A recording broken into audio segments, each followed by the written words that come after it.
नमस्कार, मैं आपके साथ विभा उपाध्याय और आप देख रहे हैं न्यूज़ 18 बिहार झारखंड का डिजिटल प्लेटफॉर्म। देश की राजनीति में लंबे वक्त से जिस मुद्दे पर घमासान मचा हुआ था, उस पर अब सुप्रीम कोर्ट ने अपनी मोहर लगा दी।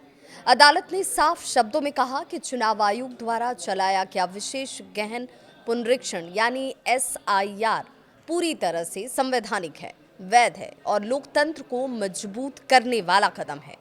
दरअसल बिहार विधानसभा चुनाव से पहले चुनाव आयोग ने मतदाता सूची का विशेष पुनरीक्षण सबसे पहले यहीं इसी राज्य से शुरू किया था। आयोग का कहना था कि तेजी से हो रहे प्रवासन, शहरीकरण और जनसंख्या बदलावों के कारण वोटर लिस्ट में भारी गड़बड़ियां आ चुकी हैं। फर्जी, डुप्लीकेट और अयोग्य नामों को हटाकर वास्तविक मतदाताओं के अधिकारों की रक्षा करना बेहद जरूरी हो गया था। लेकिन विपक्ष ने इसे बड़ा राजनीतिक मुद्दा बना दिया। कांग्रेस नेता राहुल गांधी और राजद की तरफ से बात करें तेजस्वी यादव की या पश्चिम बंगाल की मुख्यमंत्री ममता बनर्जी, इनके अलावा और भी कई नाम हैं। विपक्षी नेताओं के अगर शब्दों का इस्तेमाल कर लें तो ये सभी उसमें एक साथ शामिल हो जाते हैं। यही विपक्षी नेताओं ने आरोप लगाया कि SIR के जरिए गरीबों, दलितों और पिछड़ों के साथ साथ अल्पसंख्यकों को वोटर लिस्ट से बाहर करने की कोशिश की जा रही है। चुनाव आयोग की निष्पक्षता तक पर सवाल खड़े कर दिए गए। मामला जब सुप्रीम कोर्ट पहुंचा तो देश की निगाहें इस फैसले पर टिक गईं। लंबी सुनवाई होती है और इस सुनवाई के बाद अदालत ने साफ कहा कि संविधान के अनुच्छेद 324 और जन प्रतिनिधित्व अधिनियम 1950 की धारा 21(3) चुनाव आयोग को मतदाता सूची की शुद्धता को सुनिश्चित करने का पूरा अधिकार देती है।